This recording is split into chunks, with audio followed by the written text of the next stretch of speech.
Mga igsoon, nasayod kita nga ang Dios gugma. Ug ang iyang gugma, aduna kita gitawag nga unconditional love. Ang iyang gugma usab hangtod sa kahangturan. Ang iyang gugma walay limitasyon. Ingana kadako ang gugma sa atong Dios nga amahan. Kung atong tan-awon tungod sa iyang dakong gugma, iyang gipadala ang iyang bugtong anak dinhi sa kalibutan aron pagluwas kanatong mga makasasala. Ang gugma nga nagpakita og buhat, ang gugma nga nagpakita og sakripisyo, ang gugma nga nagpakita og paghalad sa kaugalingon. Kini nga klase nga gugma. Mga igsoon, kung tan-aw nato diha sa atong tawhanon nga pagpakita og gugma, kung tan-aw nato dinha sa kinabuhi sa bana ug sa asawa, usahay ato makalimtan ang atong panumpa, labi na panahon sa kaminyoon, panahon sa kasal, panahon nga kita makadawat sa sakramento sa kaminyoon, nga diha sa gugma nanumpa ang babae ug lalaki sa kasakit ug sa kalipay, sa maayong panglawas o sa sakit, hangtod ang kamatayon mo bulag dinha kanila. Sa kanunay gipahinumduman kita diha sa paghumasama sa atong Dios. Usahay gani nga kung masakitan kita, kasagaran ang buhaton sa tao dili naman mo padayon sa paghigugma. Murag aduna may betrayal nga iyang masinati, apan dilibot pasabot nga dili na kita mo padayon, umuhunong na kita sa paghigugma. Usahay katong mga hinigugma nato, kung mga gitan-aw nato nga mga suod sa atong kasing-kasing, kung sila makapasakit ka nato, usahay dugay kita nga makalimot, dugay kita nga makapasaylo tungod sa sakit nga atong nasinati, ilabi na lagi kung duol sila sa atong kasing-kasing. Apan ang Dios usahay magpahinomdom ka nato nga dili lamang kita mo pasaylo sa makapito, kundi sa kapituan, kapito. Walay katapusan nga pagpasaylo, sama sa iyang pagpasaylo nganhi kanato timaan sa iyang dakong gugma. Sa atong ebanghelyo atong nadungog nga si Simon Pedro gipangutana sa atong Ginoo sa makatulo. Unya diha sa pagtubag ni Simon Pedro sa pag-ingon nga oo, ug diha sa kanunay nga pag-ingon sa atong Ginoong atimana ang akong nating karnero, ug ang tubag ni Pedro oo.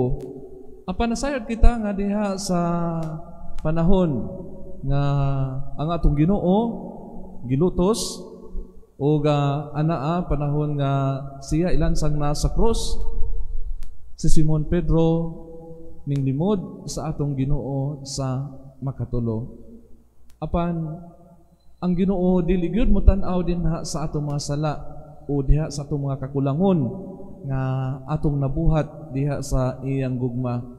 Kung atong tan-awon ang kinabuhi ni Pedro, bisan tuod kung siya ning limod o kung bisan siya ning biya diha sa atong Ginoo, panahon nga siya ilansang na sa cross, si Pedro nagpakita usab, human niya nakita ang tanan, nasabtan ang tanan, nagpakita sa iyang gugma diha sa atong Ginoo, pinaagi sa paghalad sa iyang kaugalingon. Ug sayod kita nga si Pedro nahimo nga leader usab sa atong simbahan, nahimo nga modelo sa atong pagtuo.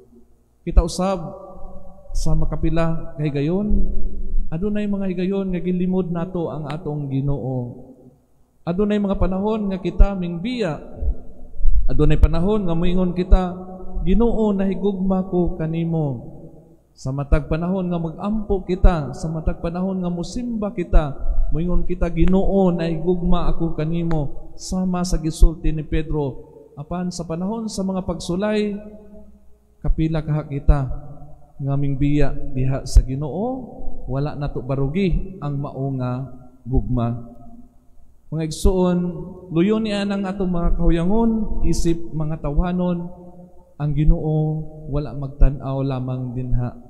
Siya nagtan-aw kanato puno sa gugma nga usa ka damlag kining atong gugma usab ato nga ipakita, andam kita nga mosakripisyo, andam kita nga muhalad usab sa atong kaugalingon.